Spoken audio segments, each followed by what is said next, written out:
Thank you very much.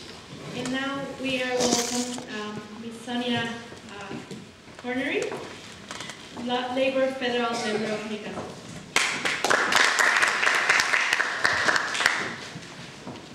Good afternoon, everyone. First of all, can I say thank you very much for inviting me to the meeting this afternoon, Elizabeth and Eduardo. And thank you very much for giving up your Friday afternoon to attend this gathering. It's really important.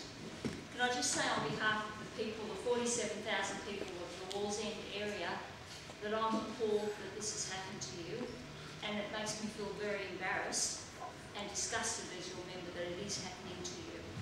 And I know that in speaking about the good people of Wallsend, they're disgusted too, because 99% of the people of Wallsend are great and wonderful. And can I also say that it makes me feel very proud, and I thank you for choosing Newcastle University and the Hunter region to come and study.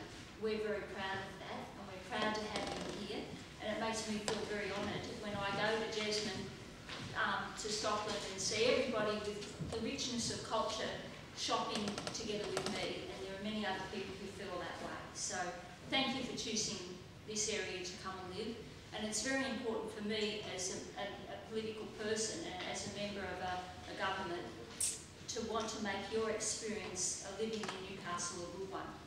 And I'm happy and I will be prepared to work very hard to do that.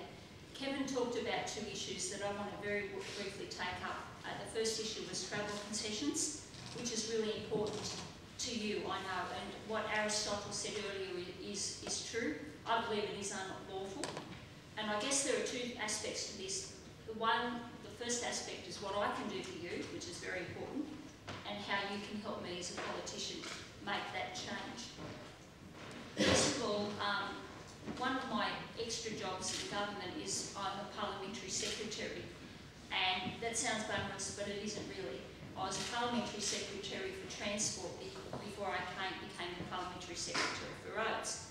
Basically what that means is I read thousands of letters on behalf of the government and sign them on behalf of the minister.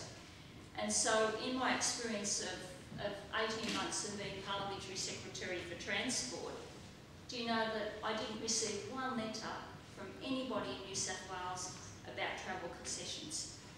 So if we're talking about a groundswell, what you can do to help me make changes is to write to your politician or write to me, write to someone local and say that you want this change to be made again. It's a decision that was wrong, but the only way that we can turn that around and that I have the justification to go to the Minister for Transport and the Premier and say, Minister, the students in my electorate and the students in New South Wales who are international students, how about we give them the same concessions as we do our local students in order for fairness and so that to make your life a more comfortable one, because I know that you struggle. So you'll really help me.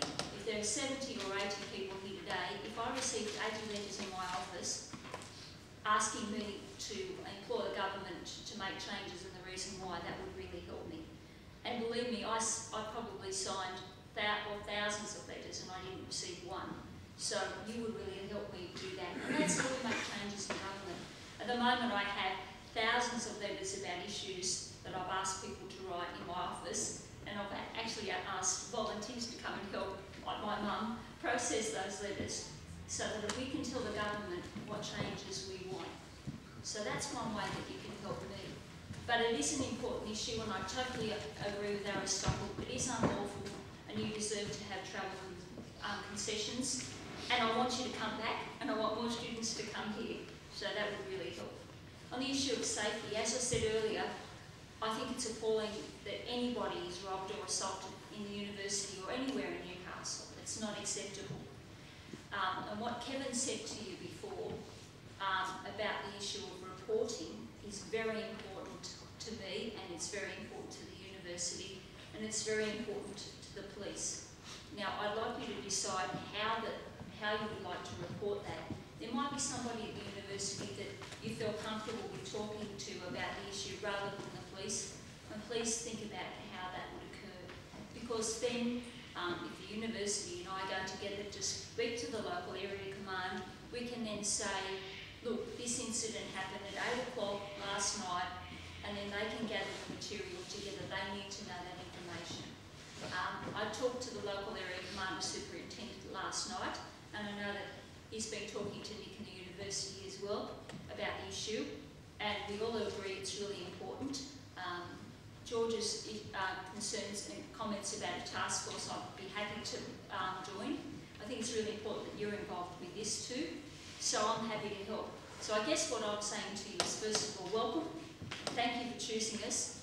I'm happy to take questions, and I'm happy to support you both on travel concessions and improving safety. And I also thank the university, because I know that the uni itself is taking this matter very seriously, and they're doing what they can to help you. So thank you very much for allowing me to speak today.